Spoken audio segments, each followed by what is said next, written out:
মা শারদা বলতেন, রোগ বা শারীরিক কষ্টকে ভয় পেও না, এই জগৎ তো দুঃখের জগৎ, কষ্ট এখানে আসবেই, কিন্তু মনে রেখো ঈশ্বর সর্বদা তার ভক্তদের পাশেই আছেন।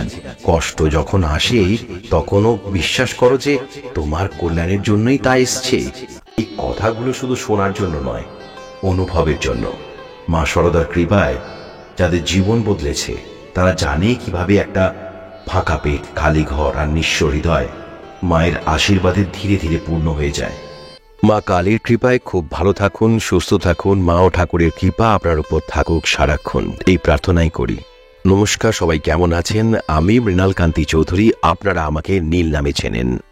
একটি তামার বা কাঁসারের বা কাঁচের গ্লাসের মধ্যে জল নিয়ে এই মন্ত্রটি পাঠ করবেন।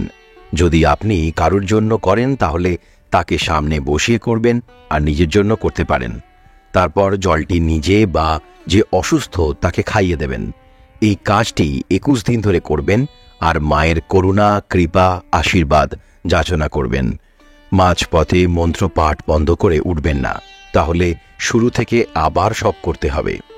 আর একটি কাজ যেটা রোজ করতে পারেন, রাত্রিবেলা তামার একটি পাত্রে জল রেখে দিন এমন জায়গায় যেখানে সকালে সূর্যের আলো পড়বে।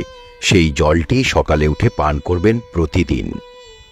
সকল রোগ থেকে মুক্তি পেতে এবং তারুণ্য ফিরিয়ে আনার জন্য একটি শক্তিশালী মন্ত্রের কথা আজকে বলবো। হিন্দু শাস্ত্রে এই মন্ত্রকে অত্যন্ত পবিত্র এবং মহাশক্তিশালী মনে করা হয়, যা কেবল রোগ, মৃত্যু ভয় থেকে মুক্তি দেয় না, বরং মানসিক এবং শারীরিক শক্তি পুনরুদ্ধারে সাহায্য করে। কিভাবে পাঠ করতে হবে? 1. এই মন্ত্র পাঠের আগে শরীর ও মনকে পবিত্র রাখা জরুরি। স্নান করে পরিষ্কার কাপড় পরে পাঠ শুরু করা উচিত। 2. পাঠের সময় একাগ্রতা এবং মনোযোগ ধরে রাখা জরুরি। মন যেন অন্য চিন্তায় ব্যস্ত না থাকে। মন্ত্রের প্রতিটি শব্দ যেন গভীরভাবে অনুভব করা হয়। 3. মন্ত্র পাঠের সময় শুদ্ধ উচ্চারণ অত্যন্ত গুরুত্বপূর্ণ। প্রতিটি শব্দ যেন স্পষ্ট এবং সঠিকভাবে উচ্চারিত হয়। 4. প্রতিদিন 108 বার মন্ত্র জপ করলে সর্বোত্তম, কিন্তু না পারলে 21 বার জপবেন। আপনি এই মন্ত্রটি জপ করার সময় একটি জপমালা বা মালা ব্যবহার করতে পারেন। 5. জপমালা ব্যবহার করলে বৃদ্ধাঙ্গুলি এবং মধ্যমার সাহায্যে প্রতিটি দানা ঘুরিয়ে জপ করতে হবে। জপমালার সূচনা বা শেষ বিন্দু পার করা উচিত নয়। কখন পাঠ করতে হবে? এই মন্ত্র পাঠের সবচেয়ে উপযুক্ত সময় হল প্রভাতে ও সন্ধ্যার সময়। এই সময়ে প্রকৃতির শক্তি সবচেয়ে শুদ্ধ থাকে, যা মন্ত্রের প্রভাব বৃদ্ধি করতে সাহায্য করে। 2. উপবাস রেখে এই মন্ত্র জপ করলে এর প্রভাব বহুগুণে বৃদ্ধি পায়। পাঠ করার সময় যে কথা খেয়াল রাখতে হবে: 1. শিবের সামনে জল বা গঙ্গা জল, তুলসী পাতা, ধূপ ও প্রদীপ জ্বালিয়ে বসে পাঠ করা উচিত। 2. মন্ত্র পাঠের সময় আপনার হৃদয়ে গভীর বিশ্বাস এবং ভক্তি থাকা উচিত। মন্ত্রের প্রতি আত্মবিশ্বাস এবং ভক্তি এর প্রকৃত ফলাফল এনে দেবে। 3. মন্ত্র জপের সময় পরিবেশ যেন শান্ত ও নিরিবিলি হয়, কোনো রকমের শোরগোল বা বিশৃঙ্খলা যাতে না হয় সেটা নিশ্চিত করতে হবে। 4. মন্ত্র পাঠ শেষে কিছুক্ষণ ধ্যান করতে পারেন। ধ্যান আপনার মনকে আরও শান্ত, সুস্থিত করতে সাহায্য করবে। এই মন্ত্রে নিয়মিত এবং শুদ্ধভাবে পাঠ করলে রোগমুক্তি, মানসিক শান্তি এবং শরীরে তারুণ্যের সজীবতা ফিরে আসতে পারে। শাস্ত্র মতে এই মন্ত্রের প্রভাব আমাদের জীবনের সব দিকেই আশীর্বাদ নিয়ে আসে। মন্ত্রটি হল: ওম নমঃ ভগবতে ধন্বন্তরায় অমৃত কলশ হস্তায় সর্বভয় বিনাশায় সর্বরোগ নিবারণায় ত্রৈলোক্যনাথায় শ্রী মহাবিষ্ণুবে স্বাহা। এই মন্ত্রের মাধ্যমে আমরা ভগবান ধন্বন্তরীকে আহ্বান জানাই, যার হাতে অমৃতের পাত্র রয়েছে। তিনি সকল প্রকার ভয় ও রোগ থেকে মুক্তি প্রদান করবেন। তিনি ত্রিভুবনের পথপ্রদর্শক এবং মহাবিষ্ণুর এক রূপ। আমরা তাকে প্রণাম করি এবং সুস্বাস্থ্যের জন্য তার আশীর্বাদ কামনা করি। যখন কেউ এই মন্ত্র বা অন্য কোনো পবিত্র মন্ত্র পাঠ করে, মা শারদা বলতেন, সেই মন্ত্রের শব্দগুলো কেবল উচ্চারণ নয়, এগুলির মধ্যে ঈশ্বরের শক্তি লুকিয়ে থাকে। এই শক্তি আমাদের মন ও আত্মাকে শক্তিশালী করে এবং সমস্ত রোগ ও কষ্ট থেকে মুক্তি দেয়। ঈশ্বরের নামই সব। যখন তুমি ভক্তি সহকারে তার নাম জপ করবে, তখন সেই নাম তোমার সমস্ত দুঃখ দুর্দশা দূর করে দেবে। ঈশ্বর সবসময় আমাদের কাছে আছেন, শুধু আমাদের তাকে ডাকার প্রয়োজন। এই মন্ত্র পাঠের উপকারিতা: 1. শারীরিক, মানসিক এবং জটিল রোগ থেকে মুক্তি পাওয়ার জন্য এই মন্ত্র অত্যন্ত কার্যকারী। 2. মানসিক অস্থিরতা দূর করে মনকে শান্ত ও স্থির রাখে। 3. বিশ্বাস করা হয় যে ধন্বন্তরী মন্ত্র নিয়মিত পাঠ করলে আয়ু বৃদ্ধি হয় এবং দীর্ঘকাল সুস্থভাবে বেঁচে থাকা যায়। 4. এই মন্ত্র পাঠের মাধ্যমে শরীরের রোগ প্রতিরোধ ক্ষমতা বৃদ্ধি পায় এবং বিভিন্ন রোগের বিরুদ্ধে শক্তি গড়ে ওঠে। আমাদের কাছে কি কি আছে সেটা আমাদের জীবনশৈলীকে বা লাইফস্টাইলকে ভালো করতে পারে, কিন্তু আমাদের সাথে কে আছে সেটা আমাদের জীবনকে সুন্দর করে। সব ঠিকঠাক চলছিল, হঠাৎ সৌভাগ্যের অভাবে বা দুর্ভাগ্যের প্রভাবে জীবনটাই ওলটপালট হয়ে গেল। কাছের সন্তান, প্রিয় মানুষটি যখন দুরারোগ্য ব্যাধিতে আক্রান্ত, তখন মনকে আলাদা করে ভালো লাগানোর চেষ্টা করতে হয়।